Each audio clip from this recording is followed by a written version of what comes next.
not too long ago, just a couple of days ago, some students who went to work on the farm belonging to their headmaster, returning to school, unfortunately died when the boat capsized, and we'll be looking at that as well. Has that always been a tradition, especially in the northern part, where teachers and headmasters and so on allowed their children, their students to go work on the farm? Shouldn't they be in the classrooms, and so on and so forth? These are all the issues we will be looking at, but specifically also, if you are an old students of the Damango Senior High School, I'd like to hear from you. If you can send us messages on our social media platforms. Of course, we are streaming live on social media. We are live on Facebook on the page of the Ghana Broadcasting Corporation. We are also streaming live on our website at www.gbcghanaonline.com. You can visit these sites and leave your message there. We will be glad to hear you remember and remind all of us of your school days if you went to school in the Savannah region, specifically Damango Senior High School. I have with me in the studio Mr. George Atta-Amoah. Mr. George Atta-Amoah is the chairman of the Damango Senior High School at 50 Planning Committee. Thank you very much for coming, Mr. Atta-Amoah. We are grateful that you have joined us here. Mr. Sofo Suleiman is, of course, the National Treasurer. You're welcome. Thank you. You see, we here at GBC are very grateful to the Damango Senior High School. You've given us one of the best journalists in the person of Peggy Amadonko, and I can't start the show without acknowledging the fact that, I mean, one time Journalist of the Year in Ghana, and on several occasions having won several other awards. And I do get the indication that even the school has honored her by naming a library after her, is it? Yes. Tell me about it. Sure. Okay. Well, let me just say a very good evening to our cherished listeners. Yes.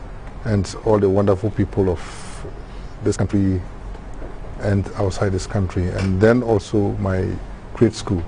It's true, we do know that Peggy has actually been a very good journalist of some good standing, and she actually has championed a lot of things to the benefit of the school. Apart from raising the name of the school high, she's actually been one of the people who source and look for things to support the school.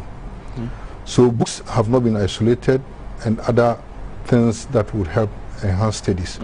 So it was a very nice opportunity to actually honor her before she passes on, because I think we are used to honoring people when they pass on. This time around, we decided to do it while she's alive. So a library was actually named, or has been named after her, and it's called Peggy Amadonko Library. Yes, wow. So that's true. All right, great. Thank you so very much. But I'm also sure, Mr. Suleiman, that you have heard of that unfortunate incident where some students returning to school after having gone to work on the farm belonging to their headmaster, I mean, they are dead right now. I just want you to take us back. You attended school in Damango. Which year was that? Which year did you complete? I completed in 1982. 1982, yeah. That's almost 40 years ago. Wow. I'm sure many of the viewers were not born even at the time. And that's even is more significant to the question I'm asking now, that almost 40 years ago, 38 years ago, you were a student in Damango at a time that I believe that Damango was not as municipal as it is today. I'm sure that if we were talking about rural areas in Ghana, Damango will be one of those areas. Yet you attended school there at that time. What was the system like? Were you asked at any point in time while studying at that level to go work on the farms belonging to your teachers, your headmaster, and so on? Thank you very much, and thanks for the opportunity given us to share our view on this current situation, which is unfortunate. Our time, the situation was meant for, or the atmosphere, the environment was created for teaching and learning. Though the senior secondary school then, if you mention agriculture, yes, Damangu Senior Secondary School was on top. No wonder the Achiampo regime contributed to the effort of the school to do a kind of backyard farming so that we could use the product to feed the school. So it wasn't meant for students to be on the farm. It was used for practical lessons. But the situation today has changed. In education system, we have rules and regulation, that's code of conduct, which specify that no teacher is to use a student on the farm or for any other gains apart from being in the classroom and being taught. So for such incident to happen, then I think the teacher or the headmaster, who should know better, who has other teachers that he also supervises, to go that extent. And it was so unfortunate to go beyond bounds. No, but Samuel, is it not the case, and I do agree with Mr. Suleiman that for practical purposes, students were asked to go to perhaps the school garden, the school farm, you know, to work and so on. But is it not also the case that maybe during your days in school, and which year did you also complete? Okay, I completed in 1986.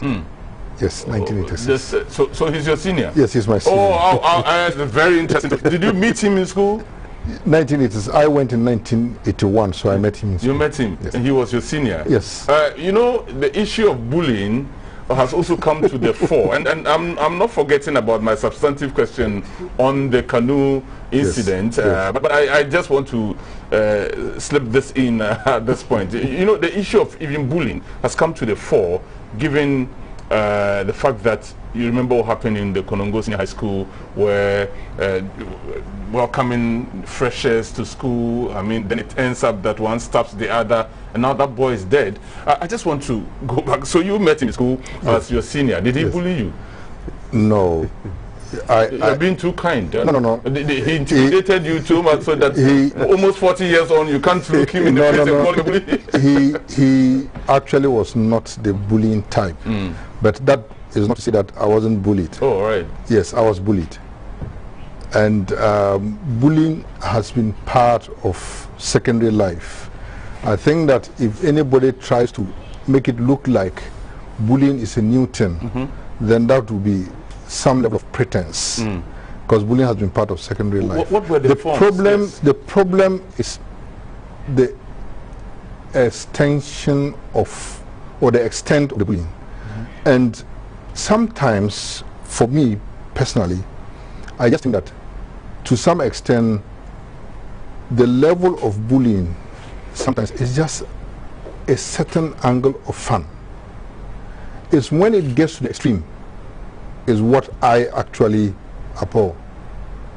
So there were instances where I personally felt like some level of bullying needed to be instilled in the school, because some students were said that if you didn't have seniors who were identified as bullies, those students would not actually behave right. I just want to be honest. But the extent to which you bully somebody, just bullying for the purpose of causing pain and harm, is what is wrong. But if you are a difficult and insolvent student and a senior tells you that kneel down, then you kneel down 5 minutes or so, I think it's a corrective thing.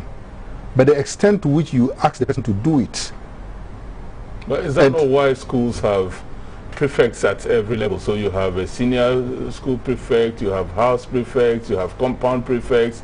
Is that not their responsibility? Must every senior, and given the fact that if you look at the composition of senior high schools now, so at the Form 1 level, you could have as many as 300 of Yes. them, Form 2, 300, and so at Form 3 level, where they are now the seniors, you have 300 people at every turn asking you to kneel down because one perceives you to be stubborn.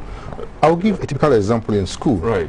For instance, at night, I'm in my dorm, a dorm of about 40 students. There's no prefect in that dorm. That particular room, there's no prefect. And we had students, juniors, who were so stubborn that not until a senior asked them to actually rise up and kneel down, they would never stop misbehaving. They would never allow their colleagues to sleep. In such instance, I would say that not the extreme bullying, but the fact that somebody would put up a certain action to make sure that you don't repeatedly do the wrong things, it's fine. But the word bullying has actually been taken to an extent where it's causing harm and it's causing pain. And it's the harm and pain that I'm actually against. But there's a fun to it. For me, the fun to it is what I look at. Right. For instance, if a senior tells me that for being difficult or for being insolvent, you scrap the bathroom for 1 week. For me, that bullying, I don't see it as causing pain to me. Because at that time, it only helps me to endure and work. All right. That's how I see it. Okay. But I'd like to have your take on students who were asked to go and farm. And that appears to have been a tradition in many schools, especially in rural areas. What's your take on the most current one, which has led to the death of at least 10 junior high school students? Okay. That's a very unfortunate incident. And we all extend our condolences to the families. But just like my senior said, it shouldn't happen, and it happened. And when we say abuse of power, that's equally an abuse of power and abuse of authority, because students are given to you to take off and then you actually handle them that way. But to be honest, in our days, it's not something that I would actually pretend to say that it never existed. No, it existed, but it actually was something that was not by coercion. Because I have witnessed instances where students themselves in our time would volunteer that on Saturday we are going to help this master on his farm. I have witnessed that. And it was not by coercion, it was just a voluntary act. And those voluntary acts were in abundance in our time. So in relation to what happened in our time and what is happening now, or what has happened now, there's a variance. But going to farm or support a teacher on his farm is not actually outside the norm in terms of Savannah region. And we all know that this is a farming environment. And children, for that matter, people of that indigene would not see farming as a very hard task to perform. But where a teacher mobilizes a huge number of people and decide as a headmaster to instruct them to go to his farm, it's very wrong, especially when the teacher does not even weigh the risk involved. Interesting. Just to add to this, as a result of all this bullying and unproductive meting out of punishment to students, the Ghana Education Service has come out with a package that we call Safe Schools. Safe schools are principles that need to be followed, not necessarily inflicting pains on the children. The children are there. There are so many means by which you can correct unproductive behaviors. And as such, they are all embodied in the package. Teachers are being trained. So if you are being trained on this way of handling students, then of course going outside it is a bit problematic. Right. Yeah. Okay. Well, let me stick with you now and go back. So I get the impression 50 years then means that Damango Senior High School was established in 1971. 71. Okay. Oh, in November as well. Yeah, so exactly 50 years ago. Yes.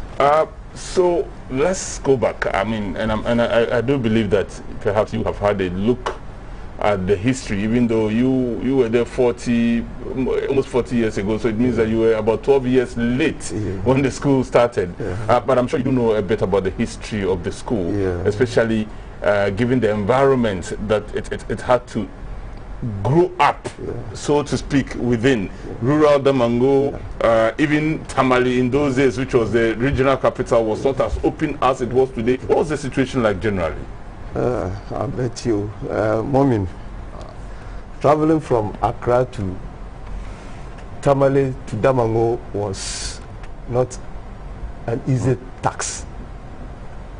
When you got to Damango Junction, transition to Damango, you have to change your dress. Okay. You got to a point where a driver has to get down and survey where he has to pass.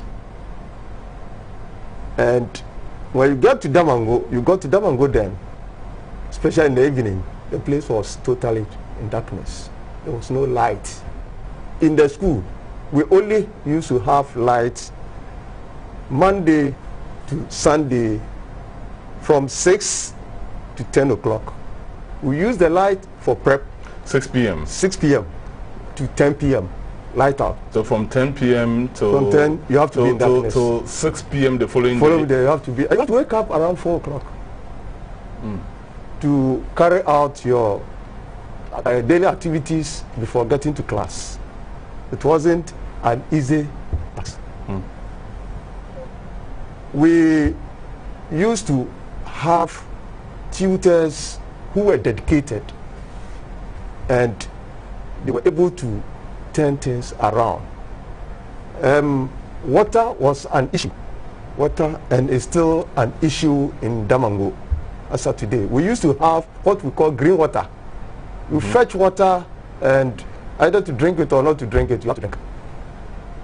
And we were taken through by health personnel how to treat it before we could drink. And it wasn't an easy task. But God being so good, we were able to sail through. So you were a student who did not reside in Damango. Is that what you are saying? That you had to commute from Accra and get to the junction at Fufoso and then change and then move on? Is that the story?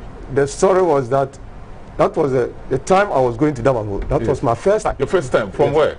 From Accra here. Okay. Yeah. I passed my common entrance and I had to go to Damango Secondary School. And that was your first? That was my first time. Let me take Mr. Amar's experience. So we're going back to the very early days.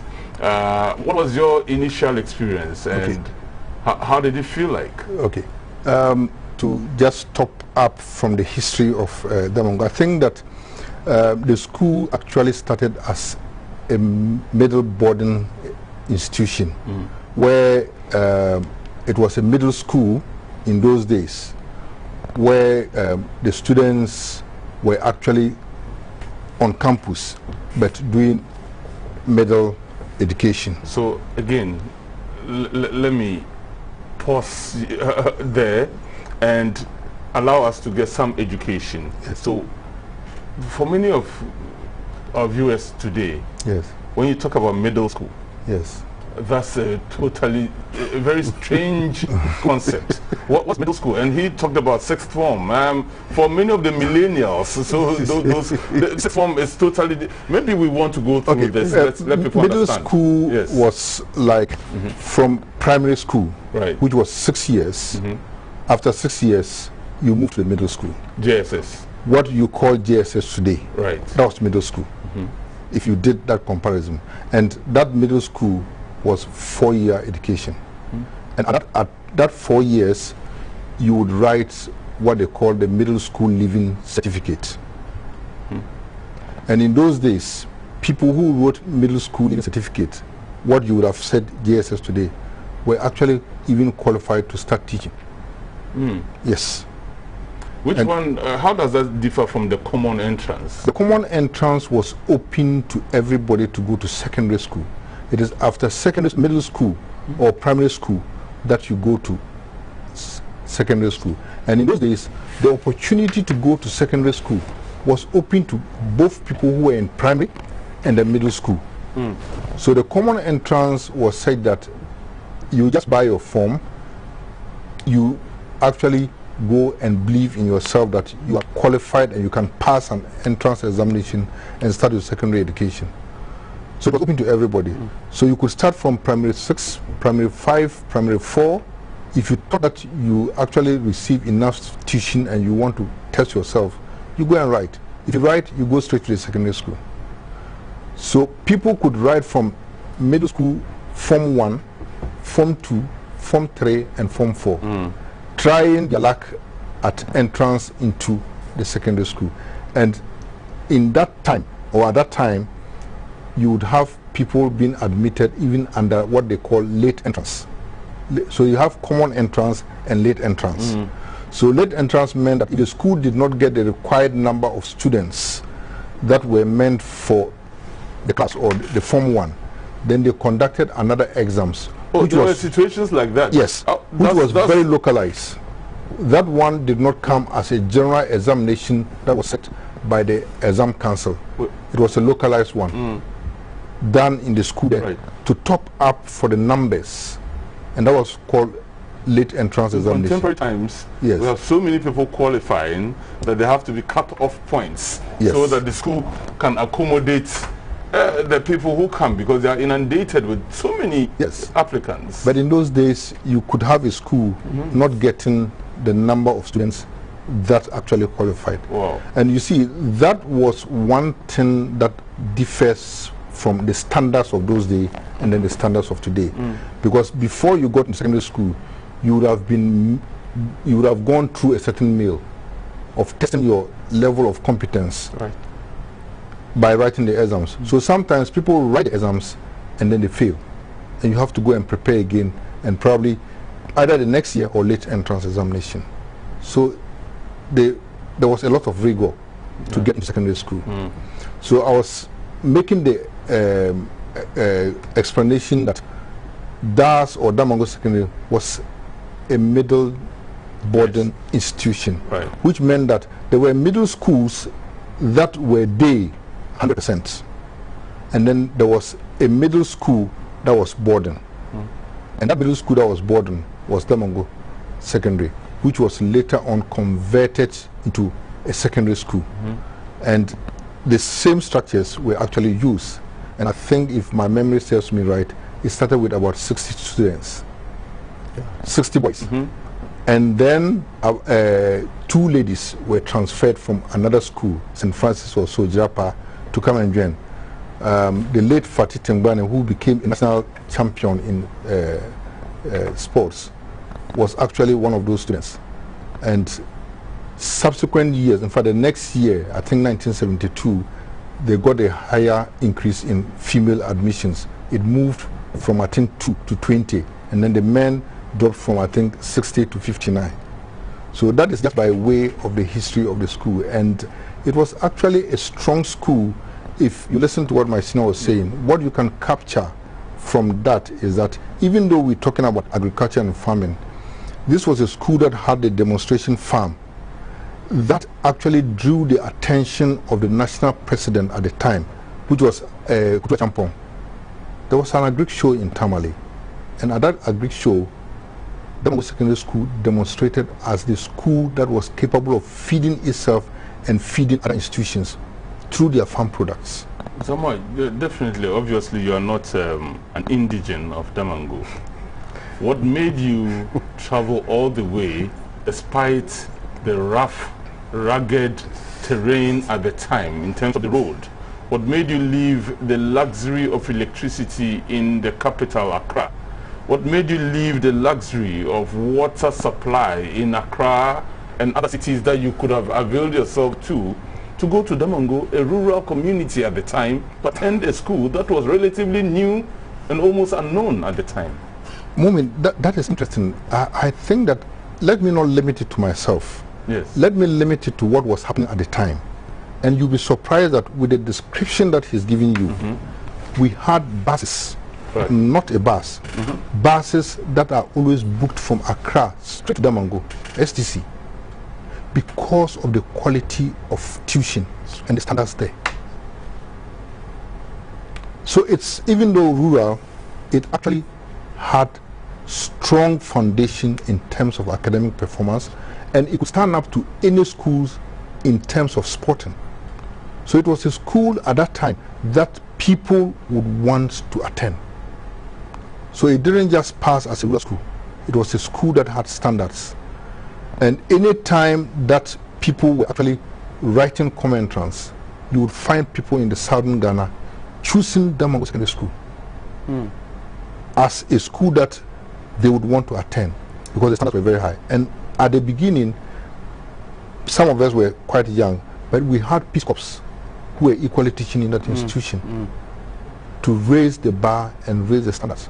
So to answer your point, this was not a school that you would think about luxury in southern Ghana, but it's a school that you would think of the quality that is there, for which reason you want to acquire it. Okay, Mr. Suleiman, so how did you navigate your way around these difficulties I have just mentioned?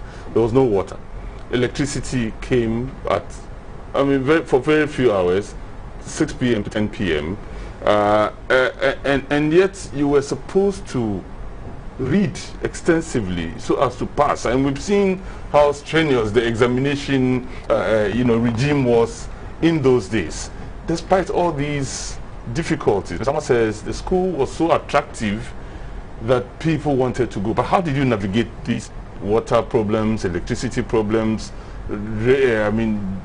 bad road network and so on? Thank you very much. It wasn't just by chance, but because simply I'm a native, and I just wanted to have a feel and be part of the process in and of. That was why I decided on choosing Damango Secondary School as my number one. Yeah. When I was out to do the selection. And that didn't deter me from pursuing my academic in such an environment. In fact, I learned a lot of lessons. As of today, I can even use this bottle to bath. Because, yes, I have to be very honest. I'm sorry, I'm laughing. Yes. Because by then there was when I'm thirsty, I need two of these. Yes. We use this one to bath. That wasn't bathing. It was bathing. We're okay with that. Because the situation was said that you have to adapt to it. Whoa. And that was how it was. The interesting thing is that Damango Secondary School, to today, we have 51 badges which have passed through the school. Yes. And the numbers overwhelming. Close to 1 million students have passed through Damango Secondary School because of all that my junior has enumerated. People were just motivated. They just wanted to be part of Damango Secondary School because of standards. Soccer, agric, extracurricular activity, academics, what have you. Even though we didn't have good infrastructure then, but the motivation alone, the atmosphere was good for learning, and we're comfortable with that. Okay. Yeah. I'll just read one message that I just got from somebody who says, well, he's not an old boy, he's just interested in the discussion, and says, Moomen, your guest just said more than 1 million people have passed through the school. He should give us the quality of those persons. What has been their contribution to society? Interesting. You spoke about an athlete. Yeah. Okay, we've spoken about Peggy Amadongo, who is Journalist of the Year, who has won several awards. Yes, we know that. Beyond that, what? Yes, let me. I can give you some more. Yeah, we want yes, to, if you have them. Yes, one of the best cardiosurgeons that we have in US, Dr. Yenaiza, for 5 years continuously, He's been actually adjudged as the best surgeon in the country, in US. Yes. Ajay. He aside, this one I was saying that if you look at education, education is pivotal to this country. Currently, the Deputy Director General for Tertiary Education, the Commission, Dr. Ahmed Jinapo, he's from the school. That's education for you. Agriculture. Dr. Ahmed Jinapo is... No, he's from the Damongo Secondary School, not Samuel. Yeah, I know. I mean, what I mean to say is the last time I knew about him, he was with the University of Education, Winneba. He's the Deputy Director General. Oh, he's... Tertiary Education, the Commission. Oh, wow. Yes. Okay, I didn't know that, to be honest. So that's what I'm just saying that. Yes. So I'm just giving very recent ones. This current dispensation, this regime, we have at least 4 ministerial appointments that are from that school. The Minister for Roads and Highways, the Deputy, he's from Damongo Secondary School. Honorable Jalula. Yes. Yes, he's a product of Damongo Secondary School. The Regional Minister... He's an MP as well. Yes, he's an MP as well. The Regional Minister for Savannah Region, he's also a product. The Deputy Health Minister, Alaja Seymama, he's a product of that school. If you come back to education, University of Winneba, University College of Education Winneba, the head there, the ICT department, Professor Yidana, he's a product of Damongo Secondary School. There's one Professor Adams Bugri who actually delivered a paper in those days for Bank of Ghana. He's in the US now. He's a product of Damongo Secondary School.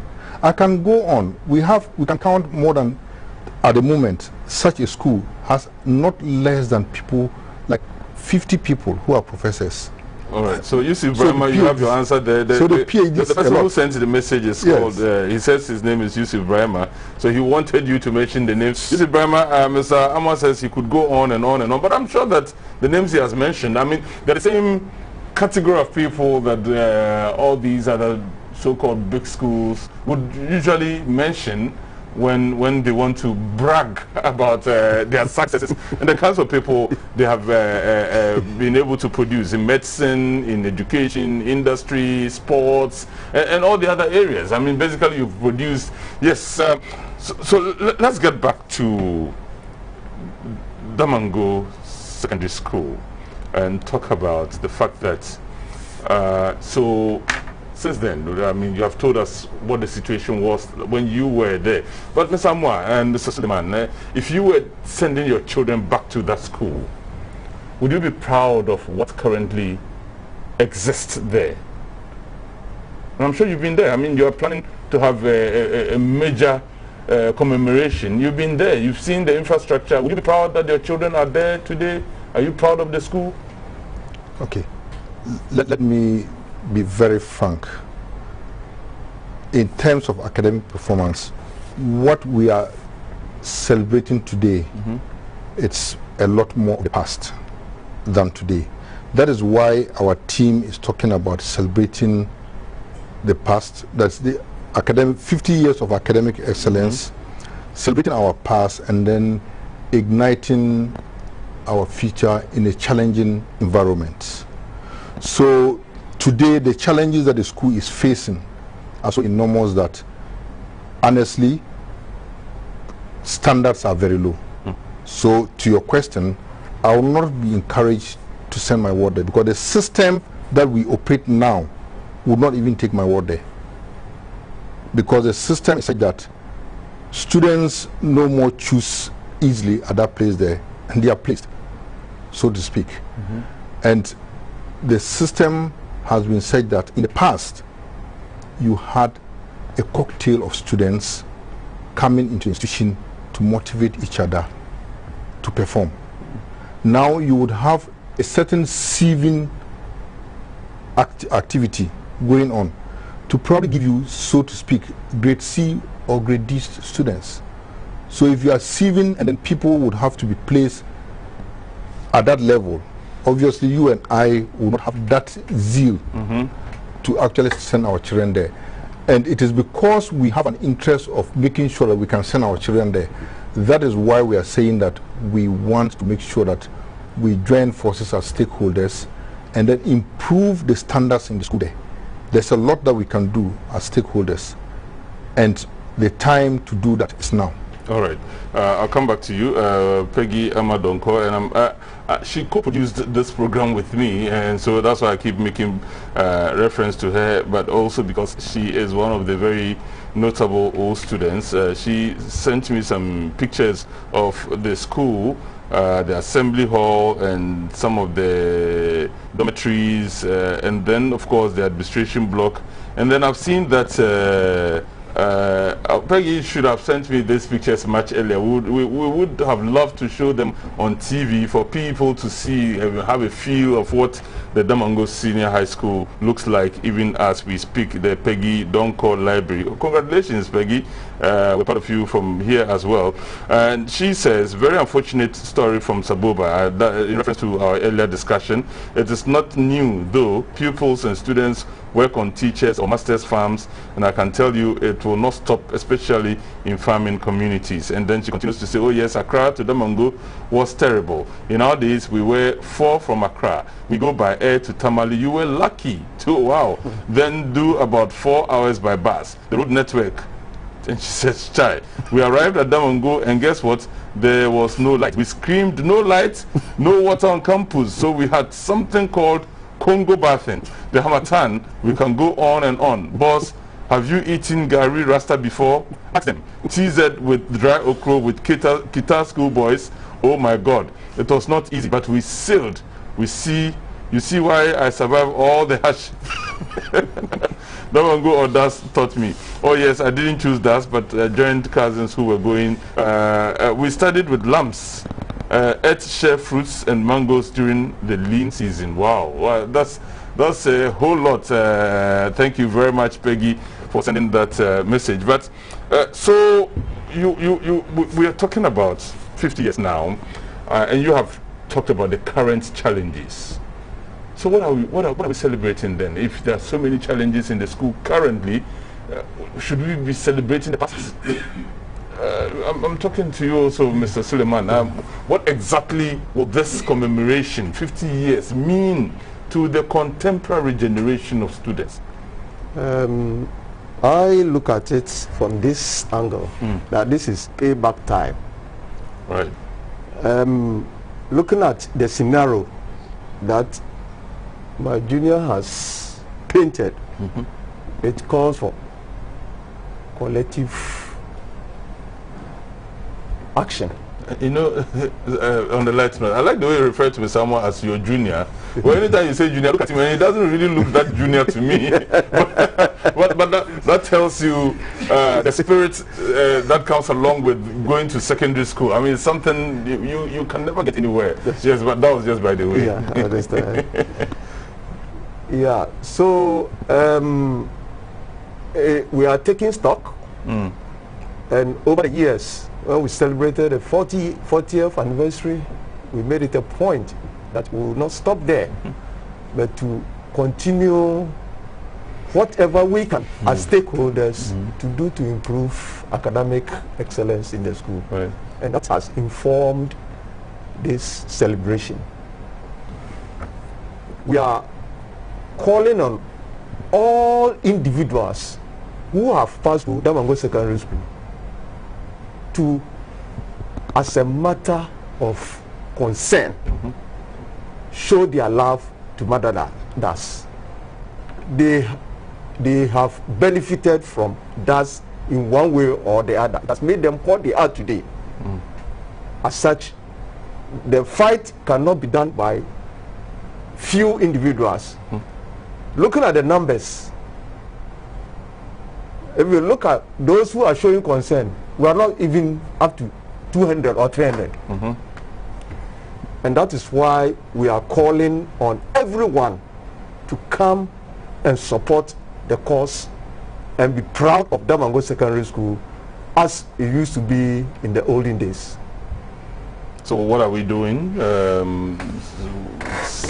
day celebration, a week celebration. What are the activities? Yeah, so Moomen, you asked about the point that, or what are we celebrating? And the fact of the matter is that if today is not the best for you, it doesn't mean that tomorrow will not be better. Or you can't make tomorrow better. And if yesterday was better, it doesn't also mean that you can't also celebrate or memorize the good things in the past. So you are combining what you actually missed or achieved in the past, and then looking at what is falling today and making sure that tomorrow can be better. So we are celebrating to make sure that all the wrong things that are happening today, we come together and then put our resources together and make sure that we actually make tomorrow better. That is what we are celebrating. And in line with that, we intend to actually make sure that this celebration will put resources to actually fence the entire school, because the school is not fenced. And we know that discipline has a correlation to performance. Right. And if you have students of today and there isn't enough control over them, obviously they will not be well disciplined and it would affect their performance. So we intend to wall the whole school by celebrating this activity and then making sure that we mobilize funds and wall the school. We also intend to set up 2 computer labs within the same celebration. So by the time we hit 22nd November, which is the day that the school was officially commissioned as a secondary school, 2 computer labs will be fixed by the same past people who says that they want to celebrate their past, because if the past of DAS had not offered them that opportunity, they wouldn't be able to mobilize resources today to put up 2 computer labs for the school. And aside from that, we also are saying that water has been a perennial issue in the school for years, even the whole town. We want to make sure that this celebration puts an end to the perennial water shortage in the school. So if you have these plans and they are coming to fruition, why don't you celebrate them? You would obviously have to celebrate them.